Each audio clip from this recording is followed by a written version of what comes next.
Hi, welcome back to another episode of the South Texas Power Lunch.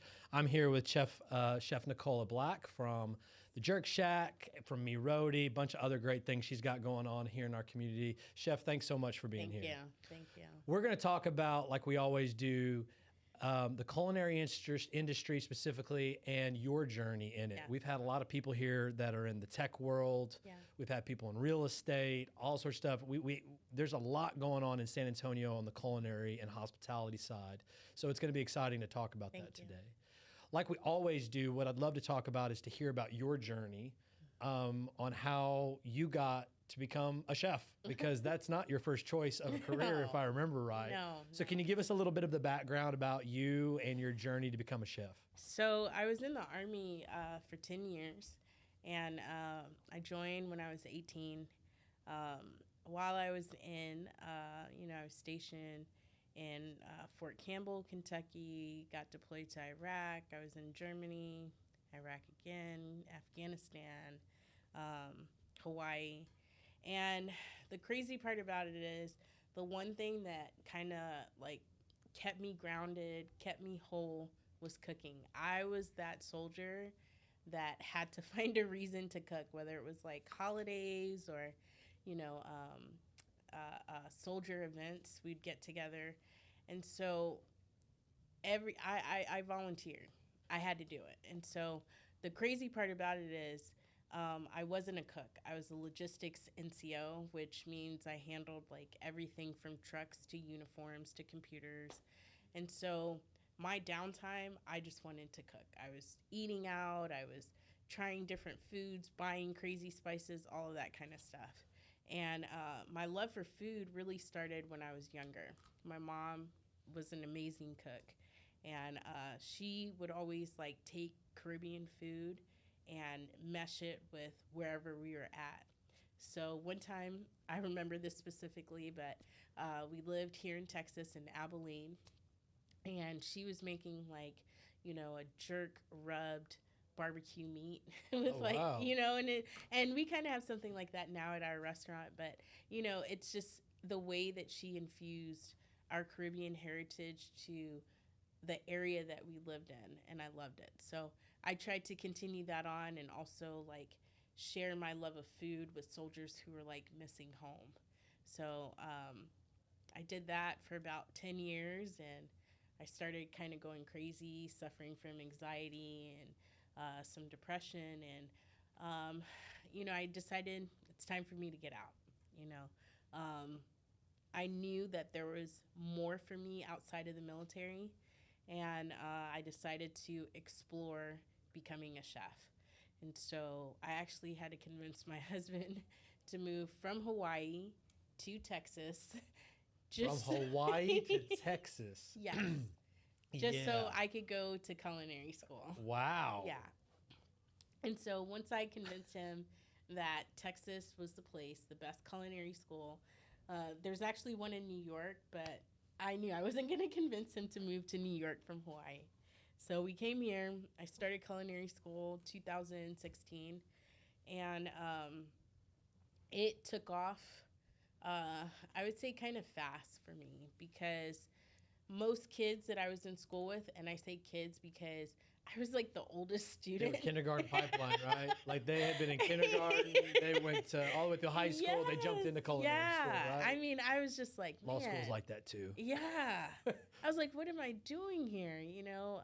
I was already like kind of in a structured lifestyle from the military. So it was nothing to have my uniform, ironed and my chef shoes clean. And, we're coming with kids that, they have no structure, and these are the future chefs of the world. So, and was it pretty hardcore? Like, I mean, did you have like a Gordon Ramsay that was, they weren't calling them beating on donkeys us, and everything? but I mean, it's his favorite word, if I remember right. They were super strict. Okay. And so, like, if you looked dirty, you weren't cooking. If you were 1 minute late, just count yourself out of class. Like, wow. Yeah, and okay, so it was very rigid and structured, though. Yeah, which your in knives. the military, I mean, yeah.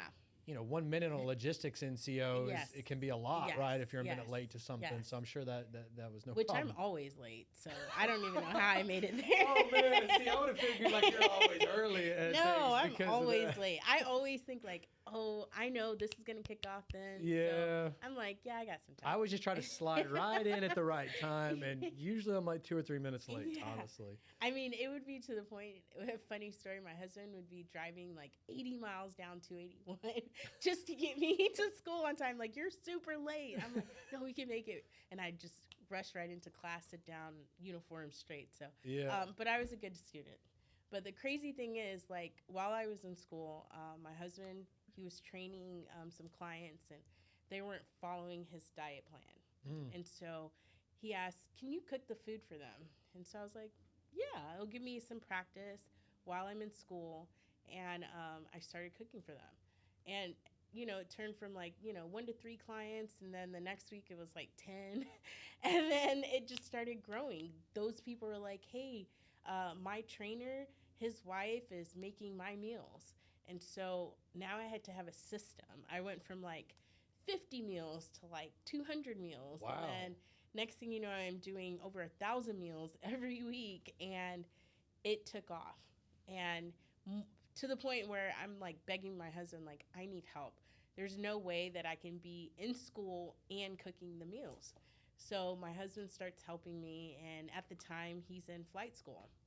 And so he's getting out and he's helping me prep the vegetables and all of this kind of stuff. Then those same clients are like, hey, I've got this thing coming up. Do you think you can cook for it?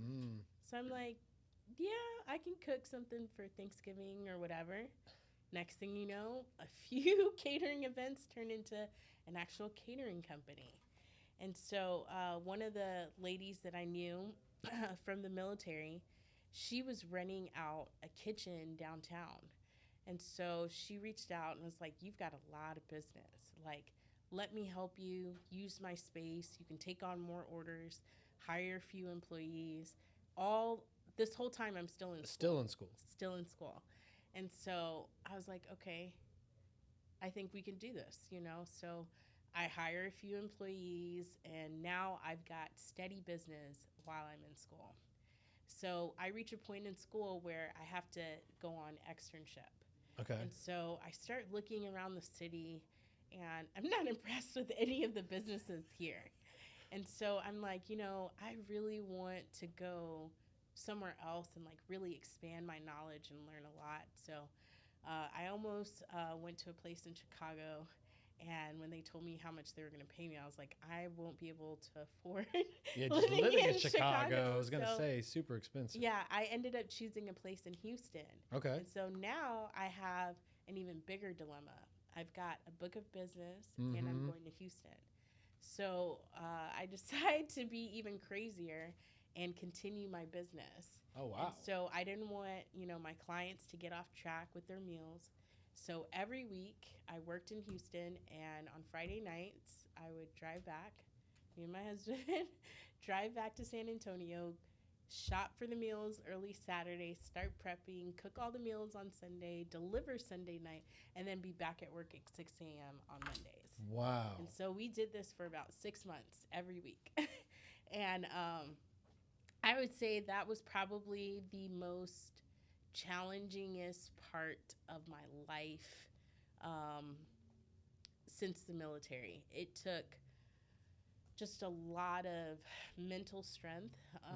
You know, just I was already working like 14 to 16-hour days at the corporation I was at in Houston. And so to be just mentally and physically tired, and then have to have the strength to create the menus, you know, create the diet plans, and, you know, do the macros, and then come back and put the physical effort behind it. Right. It was super tough. And so and only a logistical person could probably pull it off. Yeah. With great cooking skills. And I was maintaining my website. So I would upload and, you know, upload the menu and then take the orders and process the payment. It was crazy. And so I don't remember how, like, I would never do it now. Well, never mind. I'll scratch that one off my list. I was like, hey, have you ever thought about going back to that? Because yeah, I'd sign up. And you know, we continued that business all the way through my externship, came back. I think I took 1 week off because it was right at Christmas. And then I picked it right back up again. And when I returned, I started back with the catering and stuff like that. And so really the turning point from there to the restaurant happened in 2017. Okay. So my aunt had passed away in Jamaica, and I've only been back to Jamaica just a handful of times due to the military, and before the military, my stepdad was in the military. So You've been all over the world. yeah, it just wasn't possible. So my dad, before my aunt passed away, my dad also lost his brother. And so I was talking to my dad, which one of my siblings are coming? And he's like, nobody's coming, And so I spoke to my husband. I said, nobody's going to be able to make it. And, my dad just had a loss. I was like, I've got to go, I've got to take the trip. And so, we fly to Jamaica there to support my dad and my aunt that I hadn't seen in probably 10 years. And so on that trip, it was kind of enlightening. It's like you see things in a different light. I think before, when I would travel back to Jamaica, I saw just like where I'm from, and I'm happy and I'm proud. But none of it really connects to you as a person. Like, how does this make you whole? And what does it do and like inspire to you? So for me, that trip, I just felt super enlightened. Like the food tasted differently. The air smelled different. And I was there with my husband. So, everything just came together. And so one day we're sitting at like a little jerk hut in Jamaica. And this jerk chicken and jerk pork tasted the best I've ever tasted. And we're sitting there, and across the street, there's some little girls walking home from school, and the birds are chirping, and the air is just nice and fresh. And I was like, one day, I want to share this feeling with someone. I want to share what this food tastes like. And in Jamaica, a lot of the places, they're not serving you off of plates. It's off of newspaper and probably like a piece of foil, and they don't have like fancy sides or anything. So I was like, I want to really capture this feeling, this rusticness, and share my culture. So that was mid 2017. The later part of 2017, the same kitchen that I was using downtown got shut down for electrical reasons. Oh. That's what they told me. Okay. I think it was just because it was a nonprofit and they had a kitchen that they barely used. My friend ended up moving to Florida. Oh, I see. And so I was leasing under her, and they wanted to cancel the lease. That's what I think. And so what happened was they didn't want to. I said, I have enough business to where I can take on this lease. They didn't want to lease it to me. Okay. And so at the time, I was also catering for the city, and I had government contracts. And so they left me in a bind that I had to figure out pretty quickly, right, or I was going to default on my contracts. And so, the weird thing about catering, it's consistent, but it's not consistent. And so I was like, I don't know how we're going to afford to pay for a bigger space. We need to find something small that we can continue our meal prep, continue our small catering, and hopefully get enough business. So we could not find a place. And my contracts are coming up. And so I'm like, okay, we're going to figure this out. So my husband, he's looking on, what is that called? I don't know, where you look for ads. Wow. Yeah. Yeah. Whatever. Well, we'll just go with the. Man, because do people still use that now? I'm trying to think of what it was they called. Sold furniture Yeah. and stuff or whatever. So whatever the ads are, Yeah, something the ads. ones, I got you. So my husband's. We'll flash it at the bottom of Yeah. the screen like they couldn't think of this word. So my husband, he's looking on this Craigslist. There That's you what it go. is. Yes.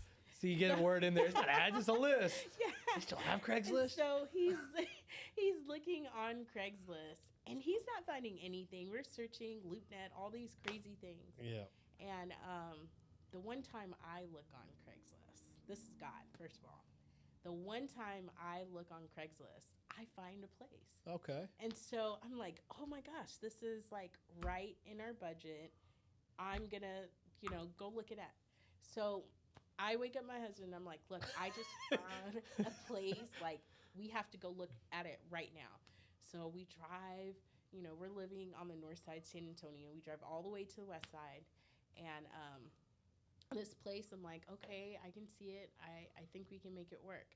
So I call the number, and I'm thinking that this person really wants to rent this place. I don't hear back for 2 weeks. Yeah. And so now I'm like, okay, I've got to tell the city something, because next week they're expecting food from me. Anyways, it just so happened to be my luck that the landlord calls back, but he lives in California. I'm like, how can I get this place today? Yeah. And so, I've wired him money, done everything that I can, and he sends his nephew over to give me the keys. Wow. And so, yeah. So now I'm able to complete my contracts, and that's how I closed out 2017. So now I've signed a lease on a space for 3 years. Okay. And I'm like, how am I going to figure this out, right? And, I just went to bed, go to sleep, and I prayed. I woke up, and it felt like my aunt was telling me that same vision that you had in Jamaica about bringing this to share your culture, you need to do it now. And so when I woke up, I told my husband, I said I had a dream, and we're going to open up this restaurant called the Jerk Shack, and we're going to sell. And now I know why it says it was all a dream in your Yeah. restaurant. Sorry, I have a little aha. Spoiler alert. Oops. All right. I just couldn't wait. I mean, that's fantastic. I thought it was just Biggie. That's what I was like, oh, I love Biggie Smalls. Okay. Yeah. So that's how the Jerk Shack came about, from a crazy roller coaster. That's fantastic. Yeah. And so, I set a goal to be open within 90 days. You set a goal to be open in 90 days? Okay, but Yeah. you're doing everything by, like that. Yeah. So, okay. So that I'm like, fits the okay, pattern. we can get this done by March. We could be open. Come to find out, we did not hit that goal. And so we're like, okay, April, we can do that. Oh no, you can't open because it's Fiesta. And so we didn't open in April. And then I said, you know what? There's still some equipment that we need. We did a small crowdfunding, event or whatever. And I just reached out to my customers, my families and friends, and I'm like, I still need some things to get open. Are y'all willing to help me? So I created packages, everything from $50 up to $1,000, and I promised them the world, which I did deliver. There you go.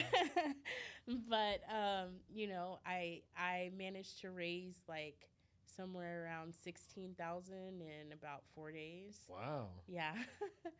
And that's true crowdfunding too. But back in 2018, that's yeah. So and the today, crowdfunding, people don't you hear about crowdfunding in something that's a consumer good, right? Because you deliver them. That's the first time I've ever heard about crowdfunding being applied in in the culinary world. So but it makes sense. Yes, and I sold it as, this is our restaurant, right? So I'm going to be delivering the goods, but I want you to feel a part of it. Yeah. And we were on the side of town that isn't frequently visited. And so I was like, I need to use my friends, my family, and my customers to help my business grow. And so we put the crowdfunding out there, and we set levels as founders of the Jerk Shack, which are still valid today. And we hit it off like that. So our first day open, it was May 10th, 2018. We had close to 2,000 people outside. Wow. Yeah. So crazy, crazy, because when you're starting businesses, you don't think that people support you like that, and I knew that my circle, my friends, my family, I even had my best friends flying from California and Mississippi and all over. They came in to support us. So I was like, you know what? At the end of the day, our friends and family are here. So if nobody else shows up. So when I saw like the community show up, that just like blew my mind. And I realized like that first day, I might need to like up my vision because I was only expecting to see maybe like 30 to 50 people. Not 2,000. I mean the line. I mean, how do you meal prep for 2,000, right? You don't. And so much hit us so fast. Yeah. We ran out of food. People were angry, and I was just like, I'm just trying to serve your chicken. I'm not trying to make you mad. That's right. So but your food is that good. So, yes, I mean, yes, people have a hard time when they yes. can't get it. So, I don't know whether they're mad, but I can be disappointed. I get that part. Oh, they were pretty angry. And the line, people waited, 6-7 hours. What? Yeah. Wow. And then they came back the next day. Wow. And so we had opened on a Friday, and that Saturday, or all the suppliers, they don't really deliver on the weekends.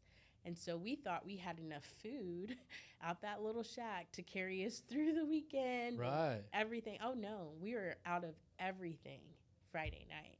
And so once we finished cleaning up, first day was a good success. That night, my husband and I were driving around to every H-E-B buying them out. Wow. Of chicken, just so that way we could open back up the next day. Wow. And so then it happened again on Sunday. And this line that started to develop around the shack continued for months. I was just like, I don't know if we can continue because we weren't sleeping. We were just always cooking, and there was no AC in the building. It was rough. And so we decided, we're not going to be open on Sundays just so you guys we could get a break. Yeah. And at the same time, I was still meal prepping, so I needed Sundays as well. Oh, so you really weren't taking a break. You were just taking some time to get the other stuff done. Wow. And so we have another friend who had a restaurant here in the city, and he's talking to us, asking how's things going, what are your problems or whatever. You guys are looking tired. And so, I told him, I was like, I just have no time. It's like either I'm working at the restaurant or I'm doing meal prep or I'm doing catering, whatever. And so he had a conversation with us, and he said, you've got to choose what you really want. And it might mean letting go of something. And I knew exactly what he was talking about, because I had kind of like the same feeling when I was getting out of the military. Mm-hmm. It's like I wanted more out of life, but I had to let go of the military if I wanted more. I already knew what my path was pretty much going to be until I retired out of the military. And so that conversation he had with us, I knew that I most likely have to let go of meal prep. Mm-hmm. It's taking so much out of me, and what I really want is to share jerk chicken. And so, I wrote all of my customers, and I told them this is the last week of meal prep. And man, the feedback that I got back was like, what are we going to do? Who's replacing? And I was like, I don't know. Right. You can always come eat jerk chicken, though. And so, it worked out because now I was able to put all of my energy into the restaurant. And 2019, we hit Best New Restaurants in America on Eater. 2020, Best New Restaurant on GQ. And so from there, we've had tons of awards. We've been on all the best lists in the city, every outlet you can think of. We've been written internationally, just all over. So I know that was the right decision just to put forth the restaurant. So it's hard being an entrepreneur when you got to make those kind of choices too. Yeah. Because on those, right, I mean, you're going to have somebody upset. Yeah. Can't make everybody happy. Yeah. It takes that kind of, you either lead your own or, you get swallowed up in it, and you got to put it where the value is. Talk a little bit about the culture of the new location or the newer location, because you were in, the first location, no AC. Yeah. That's not where it's at today. No. Tell me about that transition, because that was a big step. It was a huge step. So, being in the old location, I worked every day. Even when I was pregnant, I worked every day there. And so what happened was I had to learn almost what my employees were going through. Like, what did they feel every day that they went to work? So I would keep a list. Like, they hate how hot it is. They hate, not having enough ice, all of that kind of stuff. And so we knew, like, we had outgrown that small little shack. So I just, I get these visions at night, late at night, which is crazy. And so one night I just stay up all night and I start looking up places that are for lease. And I see some broker online, and he's like, give me a call. I've got these plans, blah, blah, blah, blah, blah. So I noticed there's a location somewhere mid-city by Medical. And I wake up my husband. I'm like, we have to go check. There's a pattern here. He just gets woken up in the middle of the night. He does. All the time. He knows, it's pretty serious if she's waking me up. Yeah. And so I'm like, we have to go look over at this place. He's like, I like it. It's built out. The space is empty. And so we call the broker in the morning, and he's like, oh, it's already leased up, but I've got some other places, blah, blah, blah, blah, blah. And so we're like, okay. We can deal with that, let's just start figuring this out, getting the money together, all of that. And the pandemic hits. Okay. And so they paused construction. And so we were supposed to be in the space the later part of 2020, and we didn't end up moving in until 2022. Oh, you didn't get in until this year? Yeah. Oh, I didn't realize that. I thought you got in, and okay. I thought you'd been in there since 2021. I knew. Wow. Yeah. Okay. Yeah. So talk a little bit about the pandemic challenges. Because it was hard because when we signed the lease, we had announced we're going into a new space, and so everyone's ready for that. So we almost saw a dip in our business, and then they paused construction, so I've got to maintain operations at this old location. Right. No AC, just all the problems of being in a bad neighborhood. And so it was rough. It was really, really bad. People stopped coming. They didn't feel safe with, coronavirus out and being in line. It was a lot. So I started watching what was happening online. And I noticed that people were losing their jobs and stuff. So restaurants were going towards family packs. Mm-hmm. And so I pivoted us to mainly family packs. I'm like, I'm priced just as well as any other restaurant. Right. Just choose me. Sure. And I think our customers heard what we were saying. And so from there, business started to go back up. Got it. And so during the pandemic, or at the beginning of the pandemic, I was approached by the Pearl to open up a concept. And the pandemic hadn't been declared here in San Antonio yet. Okay. And so I actually signed my lease 7 days before it was declared. Oh, no. And so, I was like, now I put myself in an even bigger bind because I've got one restaurant, I'm trying to keep afloat while people are hearing about, coronavirus. And then here I am signing another lease. And so I just put all of my faith in God. And I was like, it's going to work out. At the time, I was 8.5 months pregnant. And I was like, God only puts so much on your plate. And he knows that you can handle it. And so the concept I came up with was Me Roti, and it spoke true to me again. A few years ago, I went to Canada to visit one of my clients, and I ate some of the best roti I've ever had. And I said, same thing then. I wish I could share this with people because they don't know what roti is. It's a Caribbean flatbread, and you eat it with our stews and vegetables. And so when I pitched it, the Pearl loved it, and we decided we're going to keep pushing through. So that year of 2020, not being able to open the new location, having to keep the other business afloat, and open a new restaurant.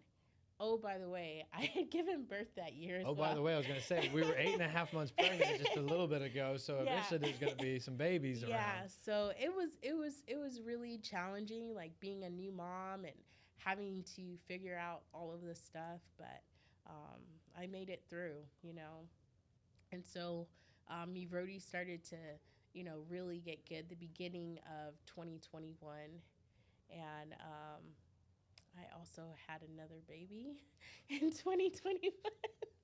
And so busy people usually are busy, but I think you're a lot farther beyond busy than that word.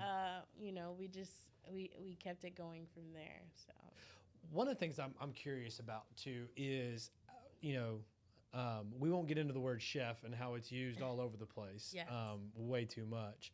But you as a true chef, right, looking at concepts and the way that you share things, can you give a little bit of insight on how you look at different concepts? Because we got Roti, we've got Jerk Shack, right? But you've even had probably some other ideas that are out there. How does a chef look at a concept and start evaluating it to say, okay, this works? How do you test it? I test it right from my own kitchen. Okay. I always feel like the best feedback comes. You probably have the best parties if you're trying to test things for those. Yes, and I share it with my friends. Obviously, my husband, he's the first to know what I'm thinking. But I look kind of at the community. You can know when you're in the food industry, you know what restaurants are doing good. They don't have to say it. Mm-hmm. You could see it. You could see how people are reacting to it. And I'm not talking about all the chains are doing good. Yes. Look outside of the chains. You could tell their employees are happy. They've got great culture. The food's coming out good. And so I like to look at food that way. Like, how can I create something that's similar to this? One of my biggest restaurants that I follow, which is kind of a chain now, is Torchy's Tacos. Okay. Right? Yeah. I love their environment, and I wanted to take what Torchy's had and create something Caribbean out of it. And so our new space is like feeling like you're in Torchy's. You have, the music, we have the green wall, we have the garage door, and it's inviting, it's easy to order. And so that's pretty much all I do. I look at what I like and how can I make it mine? How can I infuse what I'm doing into it? I have other concepts in mind, but they're not always ready in the moment for what people are doing. You know, like right now, there's a huge chicken craze, hot chicken, fried chicken, whatever. Mm-hmm. And so we recently won Best Fried Chicken in America. So my mind is going towards creating something off of that. Got it. Which, by the way, the chicken is fantastic. Fantastic. As a Southern boy, it's intoxicating. Actually. It's that good. Thank you. How do you look at, with each of these concepts, do you have similar cultures in each of those concepts? Is that what you look for? Do you look at the culture match the concept? How do you look at that? I think I look at the culture that is already like present in that concept, and how can I add whatever I'm trying to do, a Caribbean flair or whatever, to it.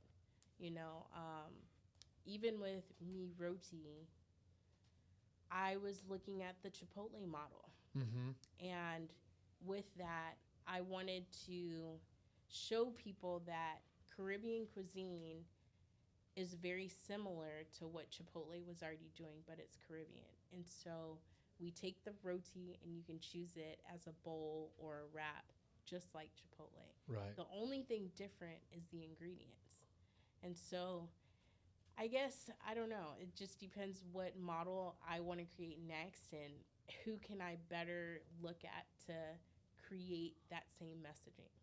And so I think Me Roti caught good fire and good traction easily because we were able to articulate it to the customer as a bowl or a wrap instead of saying, pick your roti and Right. do all And then they go, wait a minute, what's roti? yeah. Like, but I'm like, no, I it's don't know just what a roti wrap. is. I'll go get a pizza. I know Yes. what pizza is, right? No, that's Yes. smart. That's very, very smart. So it's looking at, your customer base as well. We had to learn with Jerk Shack how to speak to customers who don't know anything about Caribbean food. So our menu is like very diverse. We have a chopped jerk sandwich, which is just like having a chopped sandwich here in Texas. Sure. We have jerk tacos that look very similar to a taco that you would have at any taqueria here in San Antonio. We do jerk ribs because barbecue. Right. We serve our chicken, by the pound. We have Caribbean spiced fried chicken. Right. But no one would know, like, these are our infusions into everyday items that they're already eating. You've taken, I get it. You've I'm gonna say dumbed it down, but for like a guy like me who's never had, Caribbean food, you're right. Now that you're saying that, it was very easy to understand what I was getting, that I was getting these things with the Caribbean flair to it, but you've just adapted it over. I didn't even pick that up right now. I will say, and I'm just gonna put this on there, that when I was at your restaurant, for some reason, I only had a spoon in front of me, and I did eat your chicken with just a spoon. It is that tender. Thank you. I tell that to people all the time, like it's a badge of honor that I like to brag about. But no, I mean the food is fantastic. How do you look at your, the city of San Antonio from a culinary standpoint? Because it's evolving. I grew up here because you've been all over the place. Yes. I lived here. Yeah. There was no Pearl. Yeah. It was where the homeless people were and the scary drug dealers were. And we had a haunted house right there on Grayson versus downtown on Grayson. Like literally the biggest haunted house was like, hop, skip, and a throw from Me Roti. Yeah. And that was it down there. I mean, it was scary to go down there. So you just went down there during Halloween. But now, I mean, everything's changing. We have all these concepts coming in. And when they did the Culinary Institute, I remember it was such a big deal because it was going to drive. It was. What I think is a diverse culture here into the culinary world, into food. But how do you see that playing out now with the Pearl in this community? It's playing great. Like I look at my former classmates and then, we're all doing great things. I feel like the school, not only did it attract people like me to San Antonio because the city's great, the weather's great, but it also allowed us a space to where we can create in a community where it's not such a high dollar. Mm-hmm. Like if I tried to do what I wanted to do in somewhere like New York, I'd probably be serving jerk chicken off of a little food cart. Right. But San Antonio allowed me, not saying that it's super cheap here, but the way the city moves, it's easy to get in and start something.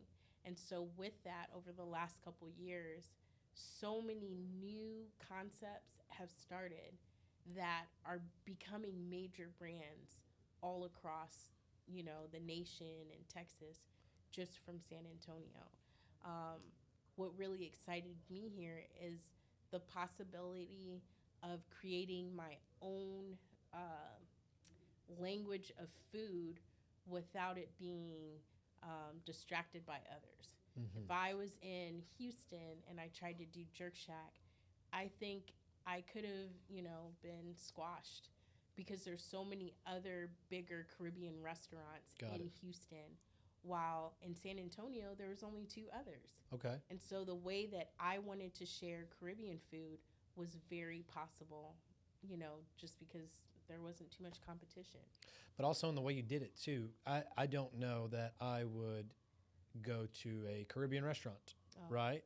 Because I would know, like Roti, like, okay, well, how do I know what to order? It's kind of like, I go Thai. I'm comfortable with it now, Thai food, but when you don't know that language of what is what, it can be a little intimidating, but I will congratulate you. I think that's where I come in as a chef, because chefs, we have to be able to articulate our food to everyone.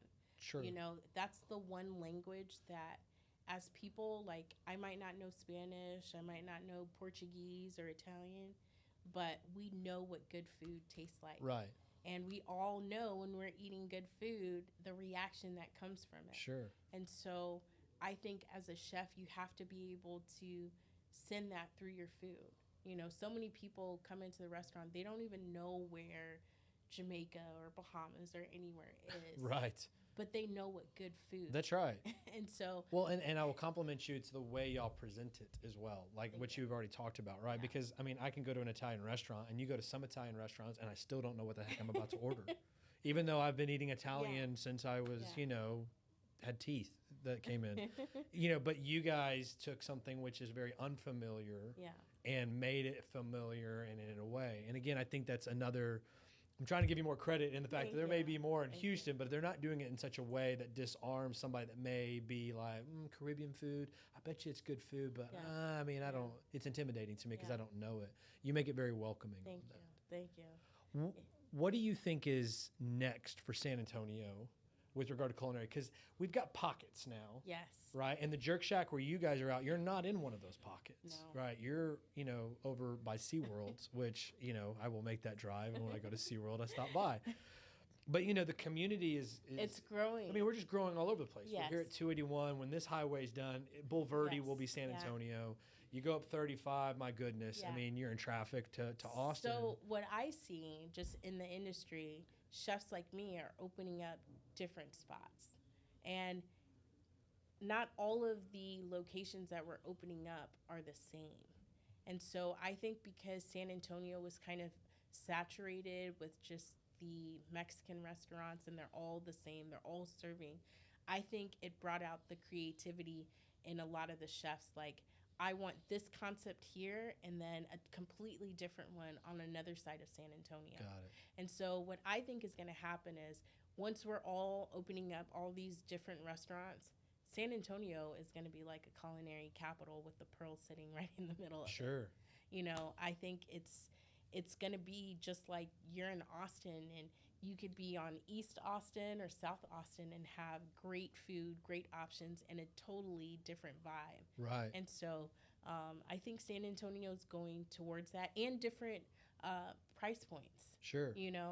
So it allows like that family that's quite large to eat something great that's not a chain, and then somebody who's going on date night to, go somewhere else and have a higher price point and show something fancy. And I think it's going to be good. It's happening right now. The James Beard Foundation is coming for the first time to San Antonio this October. So. Really? Yeah. Well, that's surprising. I know. Didn't realize it was for the first time. It's the first time. Okay. But there's so many good chefs. We've had chefs that have won Best Barbecue in the Nation. We have 2 Best New Restaurants in America.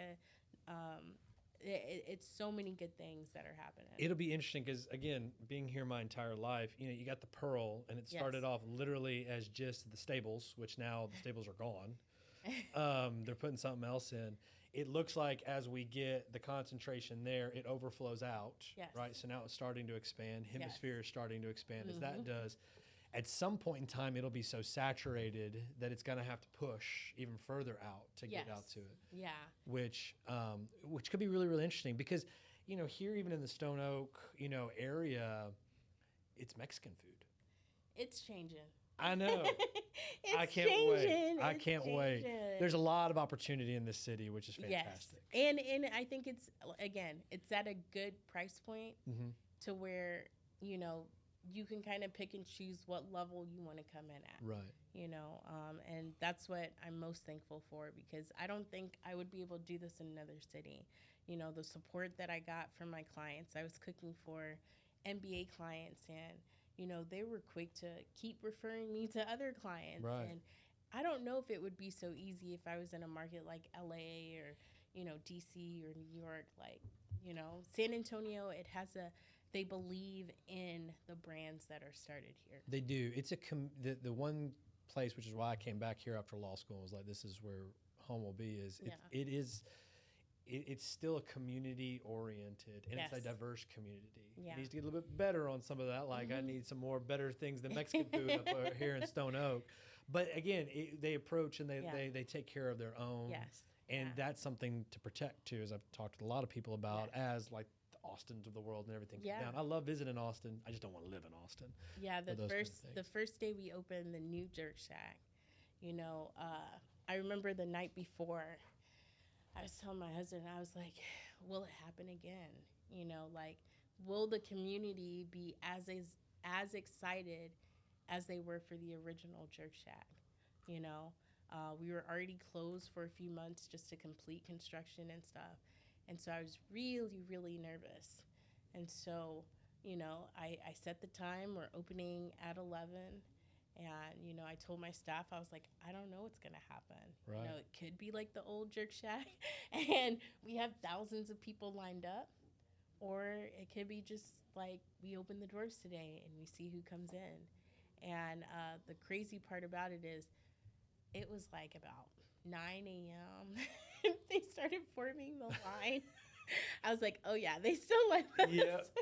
No, I mean, and you know, it's interesting. I mean, exploring my own because, you know, being out to your restaurant, experiencing the food, I think it's a combination of the food predominantly, but the culture, and then just whatever, you know, we're just, you can feel it on this podcast, right? Yeah. You and your family, what y'all infuse into it as well. Well, I definitely wanted people to feel what I feel, you know.